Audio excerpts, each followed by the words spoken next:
Ora viva, boa tarde, bem-vindos a esta que é a segunda edição da semana do Informação da Tarde. E vamos olhar para as principais notas que marcam a atualidade e desta vamos receber o repórter Alson Gemussi, que vai nos trazer contornos relativamente à audição do antigo comandante-geral da polícia, Bernardino Rafael. Muito boa tarde, Alson Gemussi.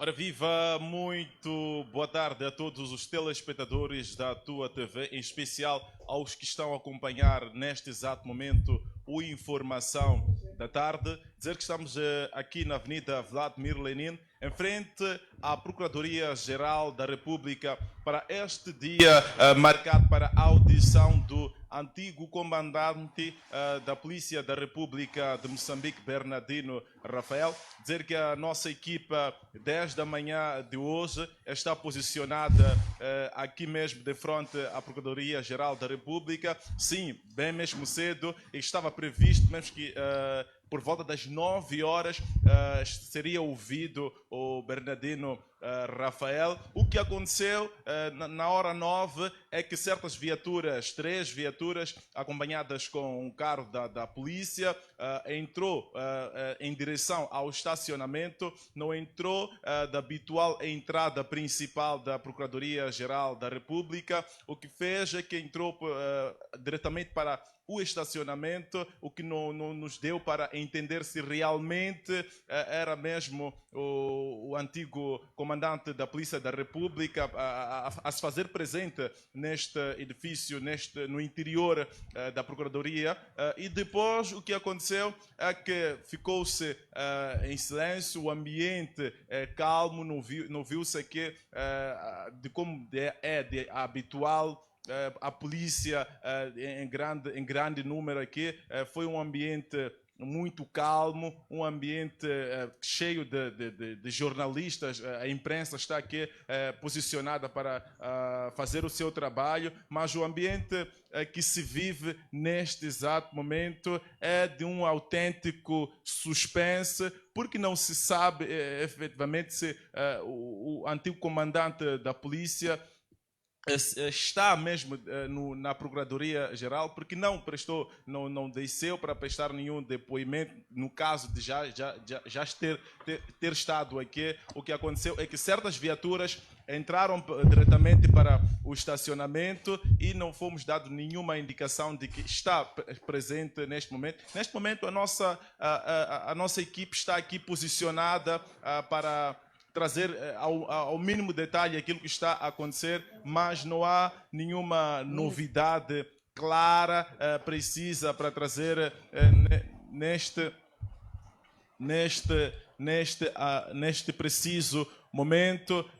Como pode ilustrar o meu colega Carlos Josias, os repórteres estão mesmo em frente, os cameramen estão mesmo em frente àquilo que é a entrada e a saída do estacionamento, à procura, posicionados para que a qualquer altura o comandante possa mesmo sair e talvez prestar um certo depoimento à imprensa, que está aqui mesmo preparada para poder saber o que realmente está a acontecer, por ser notificado o antigo comandante da Polícia da República de Moçambique numa queixa crime nas manifestações, de acordo com as manifestações que ocorreram no país, devido a mortes, a assassinatos que houveram neste período das manifestações pós-eleitorais. Por isso que o antigo comandante está mesmo foi notificado para prestar declarações em torno destas situações do ocorrido nas últimas manifestações. Para dizer que o ambiente que está aqui é um ambiente calmo, de autêntico suspense, não há muita coisa a declarar. Nós estamos aqui a trazer essas informações em tempo real, em direto, para que o telespectador que está neste exato momento a assistir o Informação da Tarde mantenha-se informado acerca daquilo que está a acontecer neste exato momento. Não há nenhuma novidade aqui a trazer. Estamos aqui em prontidão. A qualquer momento nós entraremos em contacto para poder informar ao telespectador que está nos a assistir em termos de algumas novidades que aqui podem vir a acontecer neste dia 7 de julho de 2025, dia este que foi marcado para esta audição ao Bernardino Rafael, antigo comandante da Polícia da República de Moçambique, também o antigo ministro do Interior, Paulo Ronda, mas aqui não verificou-se situações de viaturas protocolares que estivessem aqui a acompanhar o antigo ministro do Interior, Pascoal Ronda. Estamos aqui mesmo a presenciar estes momentos onde os telespectadores podem presenciar. É um momento calmo, não há um contingente policial forte como é de habitual. Tivemos aqui situações onde o próprio Venâncio Mondlane esteve aqui também a receber uma audição. Tinha aqui um contingente policial, a estrada estava completamente cercada e bloqueada, mas o que está a acontecer hoje, os carros estão a circular livremente, normalmente, e são essas informações que podemos trazer neste exato momento. Não sei se existe alguma pergunta a nos fazer a partir dos estudos. Dito Alson Gimussi, muito obrigada por estas declarações. Enquanto aguardamos por mais novidades, vamos dar seguimento com as demais notas informativas. O ativista social Wilker Dias explica os contornos da audição do antigo comandante da polícia, Bernardino Rafael. Fase da audição em que vamos poder dizer aquelas são as nossas alegações em torno deste processo das mortes e etc, junto à magistrada do Ministério Público, e acredito que posteriormente já passaremos para as próximas fases. Poderá até ser aberto um outro dossiê também para os outros comandantes que estiveram por detrás dessas mortes a serem verificadas em território nacional. É mais um processo em que nós colocamos o Bernardino Rafael, o Ministro do Interior, atendendo e considerando aquela que é a hierarquia existencial em sede da polícia, em sede do próprio Ministério do Interior, que são os principais zeladores e perpetradores das mortes, dos baleamentos e dos outros tipos de ferimentos que nós verificamos nas manifestações. O primeiro grande passo está a ser dado hoje com esta audiência, em que provavelmente, posteriormente, teremos o próprio comandante-geral da polícia a ser aqui também está presente, juntamente com o Ministro do Interior. O veredito favorável em meio desse processo automaticamente deveria ser a condenação, primeiro aquela que é a retirada de todo e qualquer aspecto ligado ao Estado a esses indivíduos, e segundo também indemnização às vítimas que sofreram das mortes, dos baleamentos e até os detidos ilegalmente por constituir uma violação clara dos direitos humanos. Ficamos a saber que algumas vítimas também destas manifestações estarão aqui na Procuradoria. Confirma esta afirmação? Eu acredito que ainda é uma fase embrionária e provavelmente já na fase posterior é que poderemos ter as vítimas destes atos como testemunhas deste processo, e também os outros materiais de prova que poderão ser anexados junto a esse processo. Estou tranquilo, espero automaticamente que a Procuradoria-Geral da República e o Ministério Público automaticamente façam o seu trabalho de forma imparcial. Deveria ser a própria iniciativa do Ministério Público abrir este inquérito para poder responsabilizar as pessoas que perpetraram esse tipo de atos, o Estado como seu todo, porque a polícia é que esteve em frente disso. Eu acho também uma chamada de atenção ao próprio Ministério Público. Quem está a ser arrolado é o ex-ministro do Interior, o Pascoal Ronda, juntamente ao Bernardino Rafael. Seguimos com mais notas informativas. Ainda na página da política, o presidente da República, Daniel Chapo, diz que não houve nenhum acordo assinado com o antigo candidato presidencial Venâncio Mondlane. Da República de Portugal, O chefe de Estado Daniel Francisco Chapo, falando a um órgão de comunicação social português, abordou a relação existente com os moçambicanos. No desenrolar da entrevista, um dos temas abordados foi o período pós-eleitoral e as manifestações que resultaram na morte de vários moçambicanos. Desde 94, em Moçambique, sempre que termina eleições, há mortes. A diferença é que em 94 até 2019, as mortes aconteciam principalmente na zona centro. Isto é, Sofala, Manica, Tete e Zambésia. E sempre morreram pessoas. Portanto, estas não são as únicas eleições, daí a necessidade deste compromisso que eu fiz de referência. Senão, fica-se com a sensação que foram as primeiras manifestações violentas, foram as primeiras mortes, foram os primeiros feridos.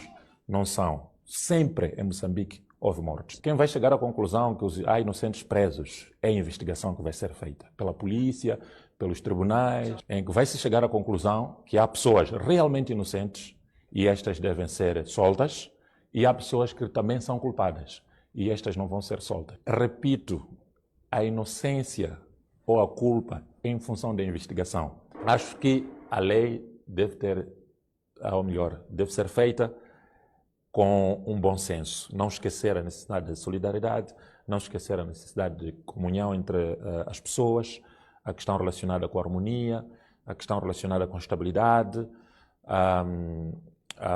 jurídica que é necessária. É preciso não esquecermos, portanto, estes princípios que podem pôr em causa até aquilo que é a CPLP, que é uma comunidade que estamos em construção permanente. Na referida entrevista, esclareceu que não houve qualquer acordo assinado com Venâncio Mondlane. Contudo, houve conversações para o fim das manifestações violentas. Com Venâncio Mondlane não há nenhum acordo. E onde não há acordo, não há nada a cumprir. Não houve conversações. Houve encontros onde chegamos à conclusão que havia necessidade de pacificar o país. Realmente pacificou-se o país. Deixar de fazer o discurso de ódio, porque o ódio gera ódio, e passar a fazer um discurso pacífico. Tanto ele, como eu, como chefe de Estado. E passamos a fazer isso. Este foi o remédio santo. Chapo falava no âmbito da estadia naquele país durante 2 dias.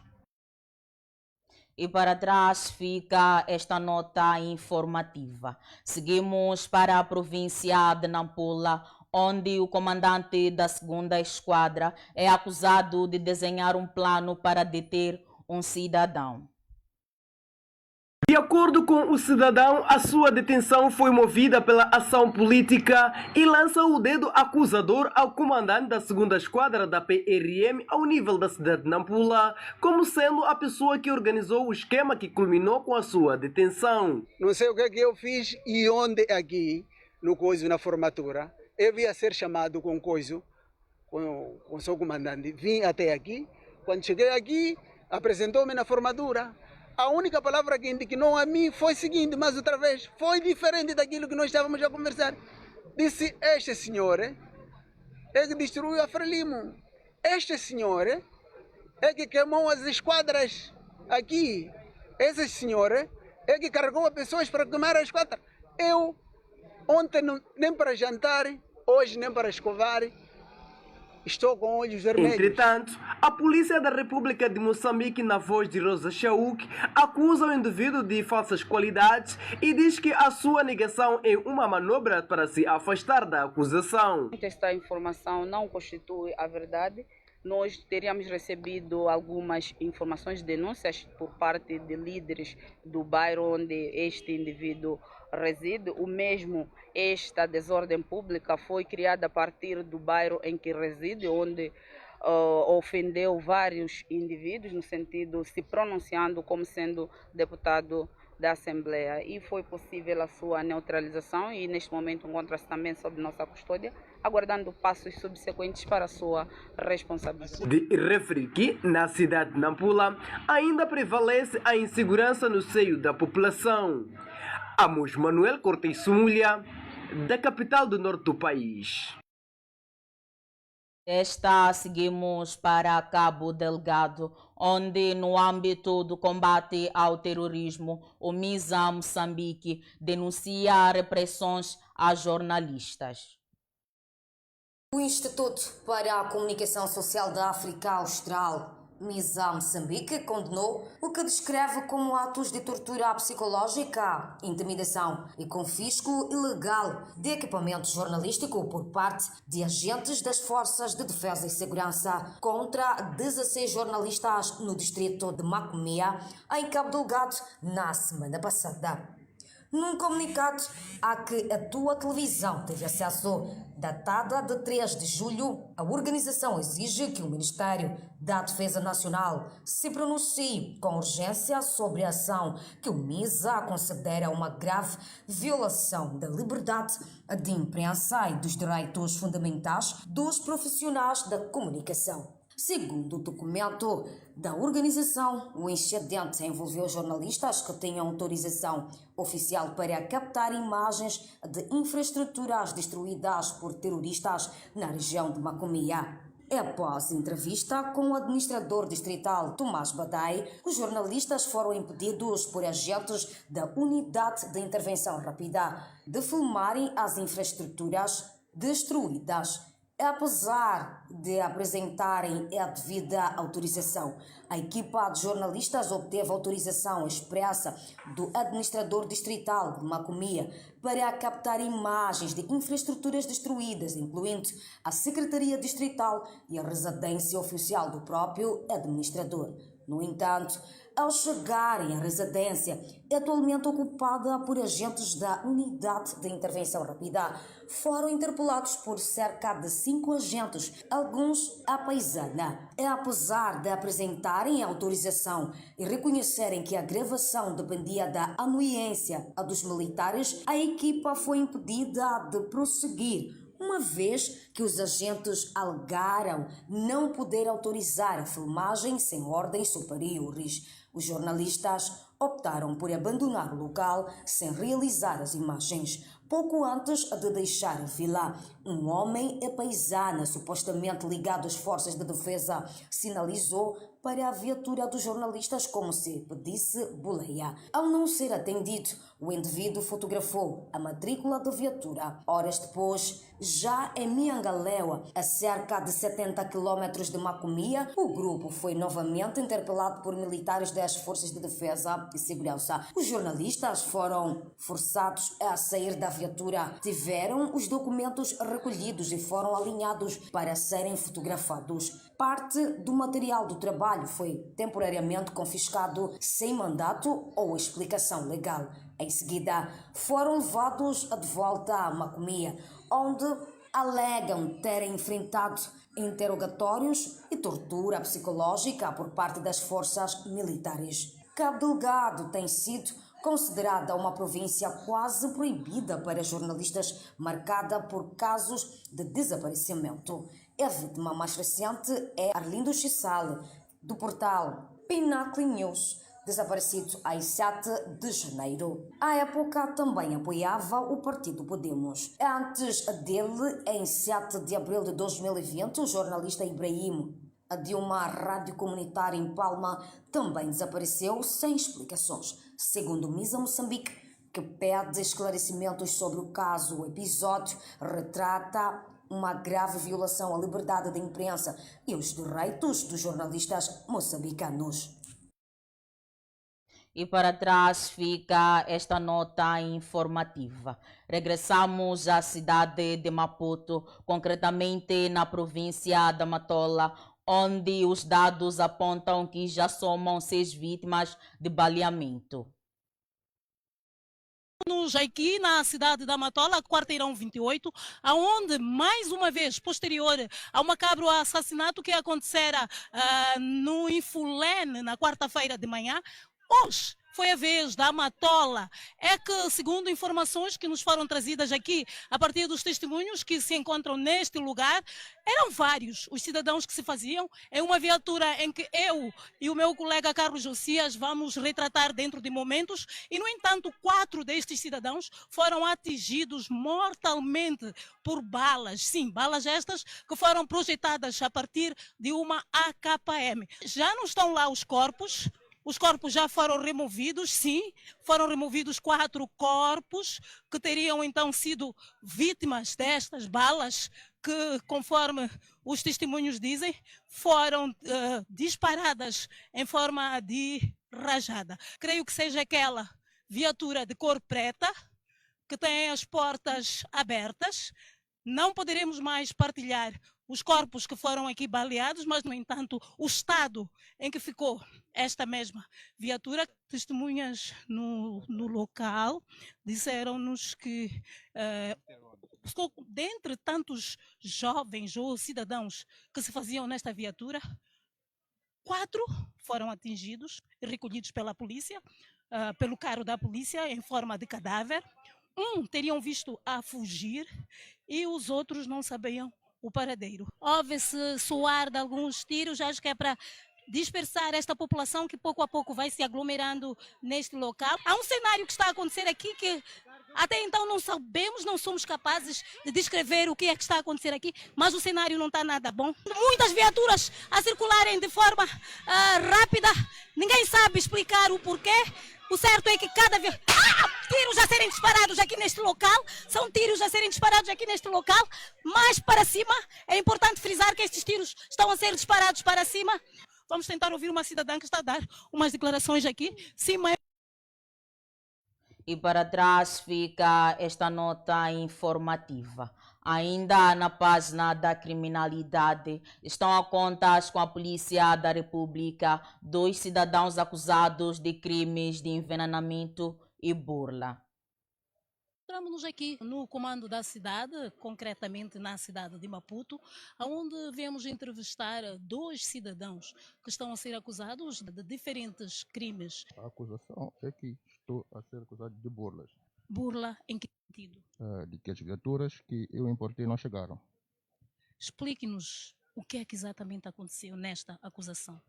É o seguinte, eu tive um problema com o cliente, porque a viatura chegou e ele não pagou o IVA. Então, ele sentiu-se lesado a ir notificar-me.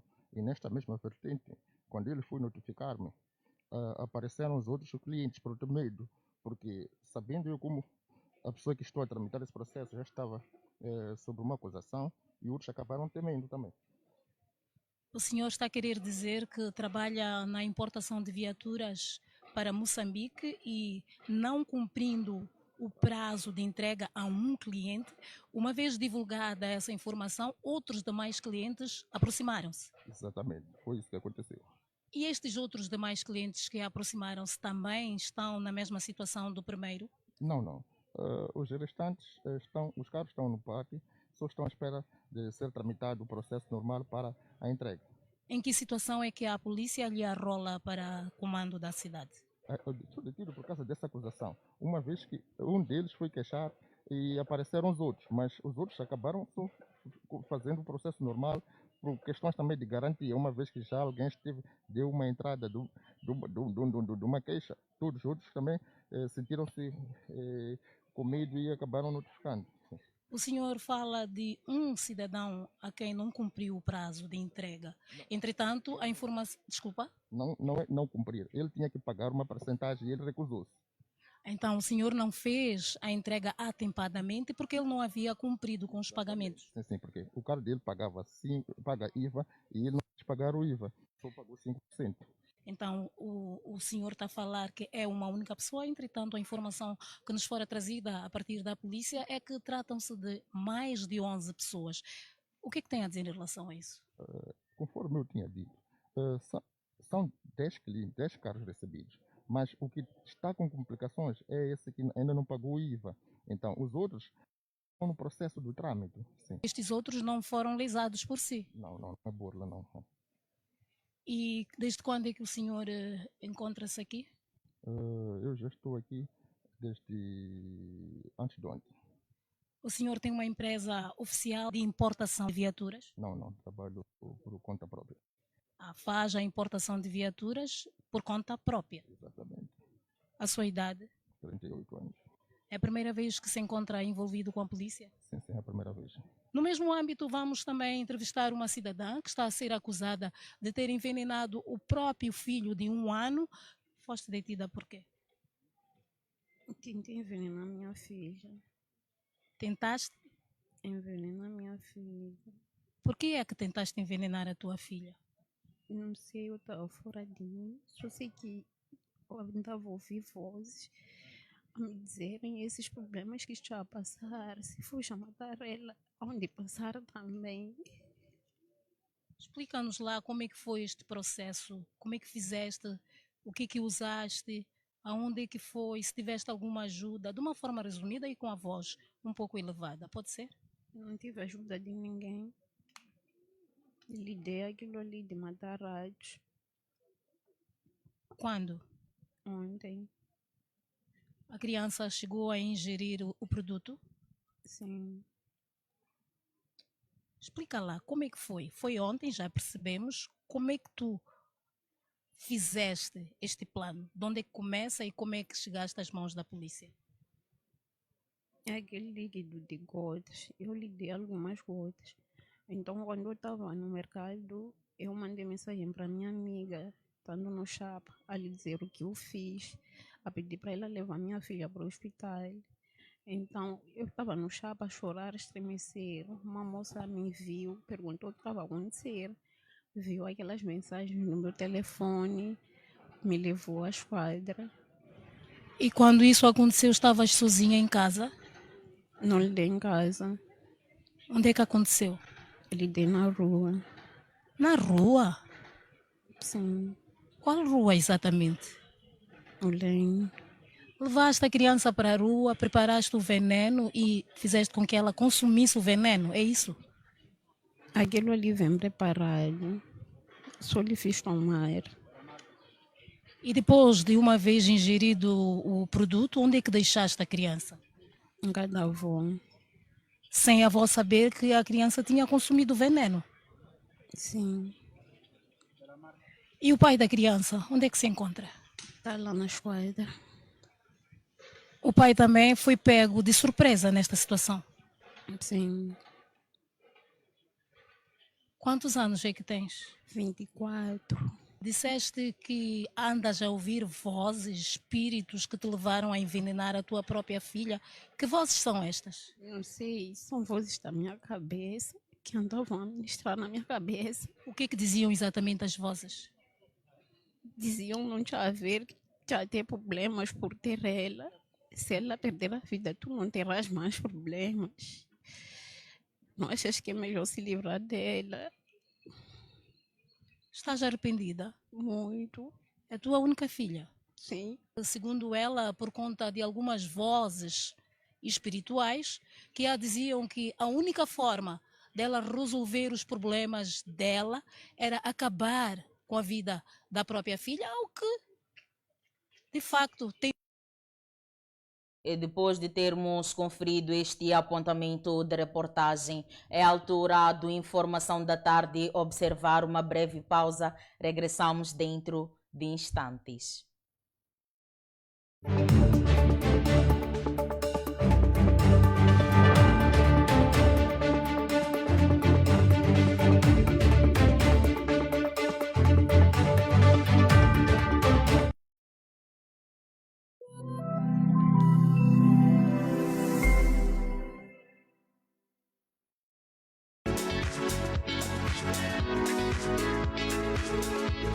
Não perca a segunda, terças e sextas-feiras o programa Passarela. Dicas de moda sobre como combinar e muito mais. É só aqui, pontualmente às 20 horas.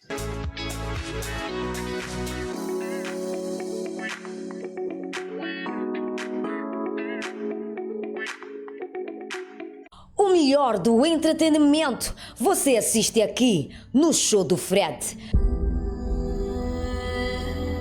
Temos Temos um compromisso marcado de segunda a sexta-feira, das 16 às 19 horas.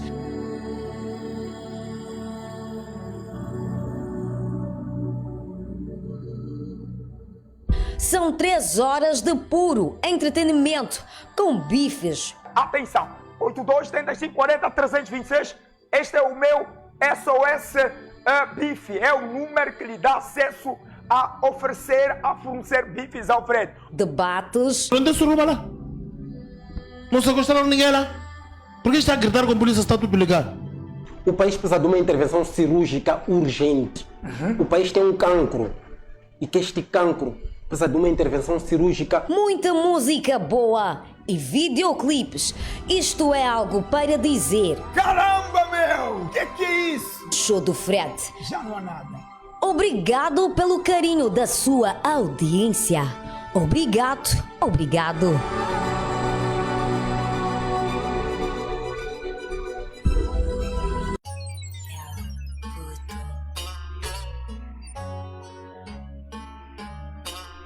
Mega J, yo. O Imperador, yeah. Eu sou da terra moçambicana, onde as flores nunca murcham, onde as pétalas geram rosas até trocarem a república.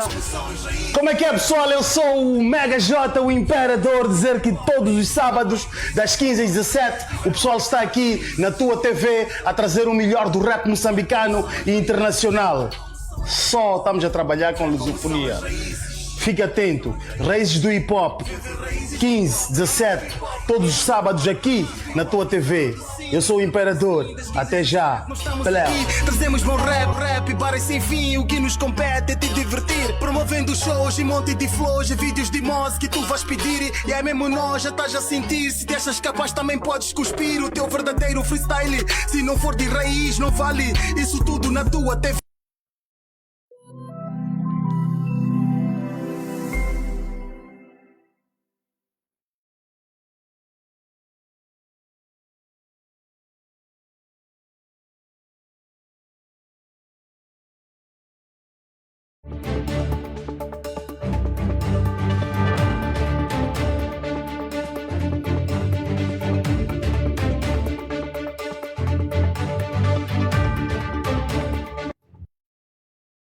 Estamos de volta para a segunda e última parte do Informação da Tarde. No âmbito do caos instalado nas linhas aéreas de Moçambique, o governo diz que as dirigências da LAM têm autonomia para tomar as suas próprias decisões.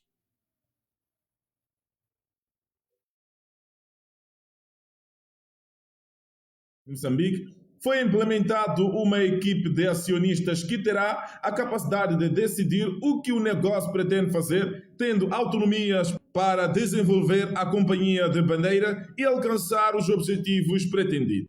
O governo, em parte, nem devia fazer referência, e explico-me porquê.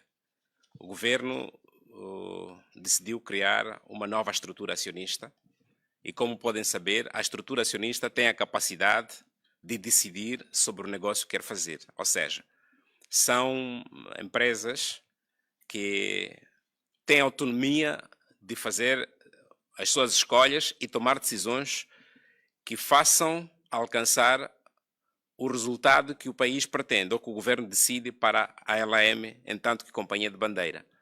Então, o governo não pode entrar no dia a dia da gestão.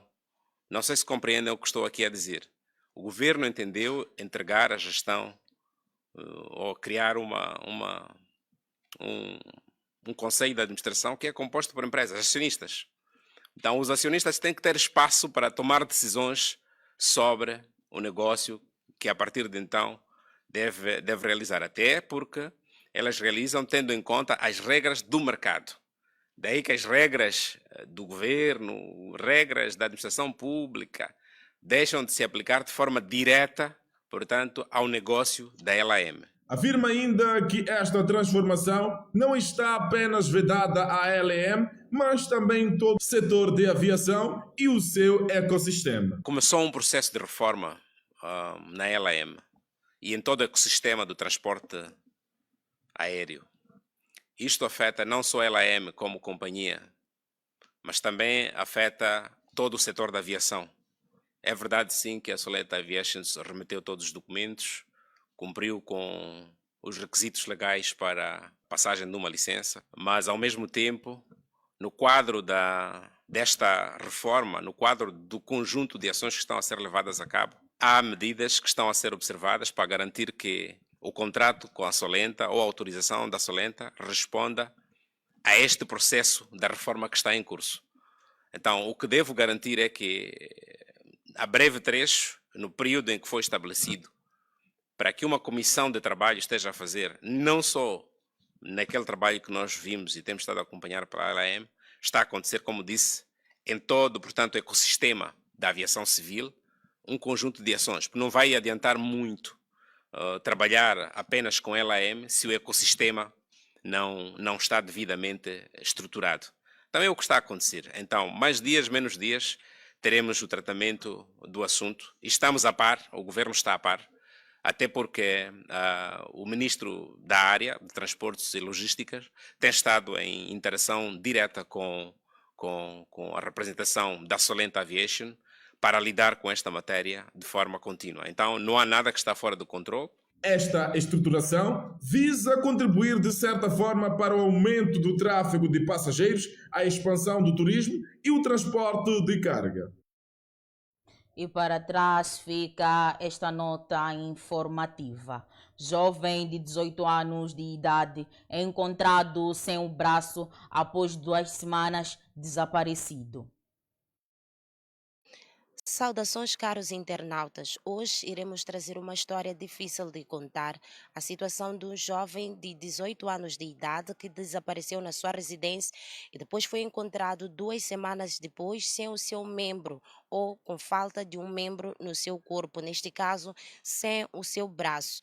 Nós estamos aqui com o pai e com o mesmo jovem que irão nos contar um pouco desta situação. Mas primeiro iremos ouvir o pai do jovem para nos contar como é que eles já perceberam do desaparecimento do seu filho e quais foram os métodos usados para poder encontrar o seu filho. Foi numa sexta-feira, no mês de março. Estávamos em casa, então ele de repente entrou em casa de um vizinho e falou com um pai do vizinho a dizer que eu quero ser pastor, o que falar cada coisa. Então eu não percebi o que estava da verdade a acontecer.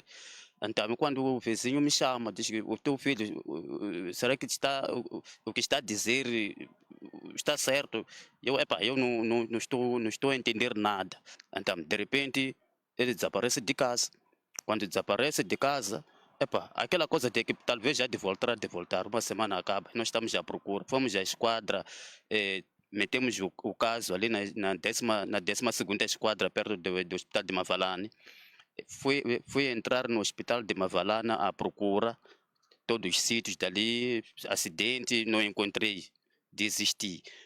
Então, pronto. Quando já ligam essa parte do Facebook, a dizer que há um menino que está lá no Hospital Central. Logo fugi para ali, fui para ali no Hospital Central, então me indicaram a parte dos acidentes. E quando chego ali, vi que é ele da verdade. O que está a acontecer aqui? Já está sem braço. Falei com todos os médicos ali, disseram que da maneira como ele chegou, nós fiquei sem palavra, teve que baixar com ele, até agora que está a recuperar, levamos para casa, já está a fazer o controle daquela ferida, porque os médicos também, da maneira como eles fizeram, acho que a corte deles fizeram um pouco, não é da maneira como eles deviam fazer. Fico sem saber o que aconteceu de verdade para até perder o braço. Então, essas foram as declarações que nós ouvimos a partir do pai, que também não entende quais foram as razões que condicionaram essa situação do seu filho. Vamos falar com este jovem que irá nos contar com detalhes o que terá acontecido desde a sexta-feira do seu desaparecimento para até ter sido encontrado no hospital sem o seu braço direito. Eu, de manhã, estava em casa, fui em casa de um vizinho, eu disse, eu estou a ver coisas. Eu disse, eu estou a ver coisas à noite. Depois chamaram meu pai, falaram com ele. Depois daí saí, fui brincar, depois anoiteceu. Dormimos, minha mãe fez orações. Depois daí acordei de repente. Saí, abri a porta e daí comecei a ouvir vozes. Depois daí acordaram os vizinhos, pedi dormir naquela casa. Eu disse, ei, aqui não quero dormir, estou a ouvir vozes. Negaram. Eu disse, não. Depois começaram a ouvir vozes já mais. Depois daí corri de Ferroviário até Mavalhães. Dormi em casa do meu amigo. Eu disse, ei, eu não estou bem, preciso de ir na igreja, o tio é pastor. Depois daí, não sei como nós nos separamos.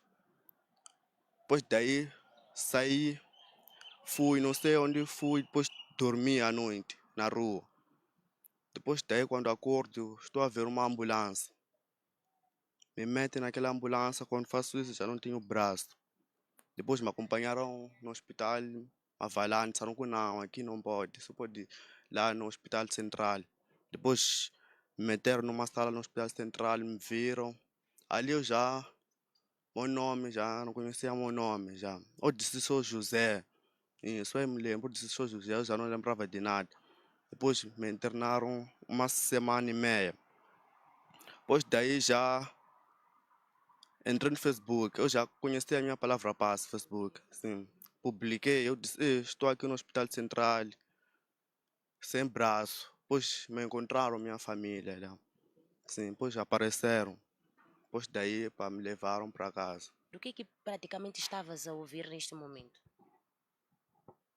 E, tipo, estão a me perseguir, a dizerem peguem, cães, pessoas a voarem, pessoas a beberem de qualquer maneira, feiticeiro sem roupa, qualquer assim, já avisei. Sim. Então não chegou de sentir o momento que perdeu o braço, é isso que quer nos dizer? Sim, né? Não senti. Sim, só vi, depois vi a ambulância. Sim, a me meteram na ambulância. Mas agora, como é que estás? Como é que está a ser a sua recuperação em torno desta situação? E dói. Sim, dói. Tentando se recuperar dessa tragédia, a família enfrenta um novo dilema que os levou a procurar a tua televisão para pedir ajuda. Já só swi la ni nga kona la ne 3 meses a yi kona a swi endlekile swa n'wana swa Fred ni resebera notice swa ku a n'wana wa mina lweyi a ni nyimeli yena swa ku a ta jutela makwavo a nga ha li kona a na xa ku xiyenca no kombela ajuda swi ni nga nyimala swa ku pele menji ni va ni lahla n'wana wa mina korpu ni li vona swa ku hi le ni lahla n'wana wa mina hi ku ni tswarile lava vana lava ni ku hi vo va nga ta ni hlayisaka leswi a nga tsemiwa voko a makwavo a ta mi hlayisa mameji masi a n'wana faliserile a na makonsonxe a ni na nga tizi kombela ajuda lweyi xikwembu xi n'wi khumbaka ku na lwa ni kombela mikhongelo u va lweyi a ni vonaka ni kombela ajuda de verdade ni ye n'wana yelwa ku tsemiwa ni kombela swilusangu swa ku hosi a xikwembu xi pfula ndlela swa ku a nga enceliwa yi a nga ku yi no kombela ajuda a ni kombela ku ni vuya ni lahla n'wana wa mina lomu Mozambique porque a za a famba a nyamalala a famba a phanda hikwalaho ka ku lava ku pfuna mina hi situation ni le hanyaka hi situation leyi le hanyaka ni le ka nchumu a ni na nga tizi ni kombela ajuda de verdade ku juleka mali porque ni ku hala ku ma nga na a beyi a leswiya swa passport ku juleka mali ku xanka xawu ni movha ku u buyisa a korpu lomu himpelemenji ni ta lahla ni swi vona swa ku n'wana wa mina a fambile a za a fa hi wusiwana leri ni nga na lona a famba a phanda para ni pfuna.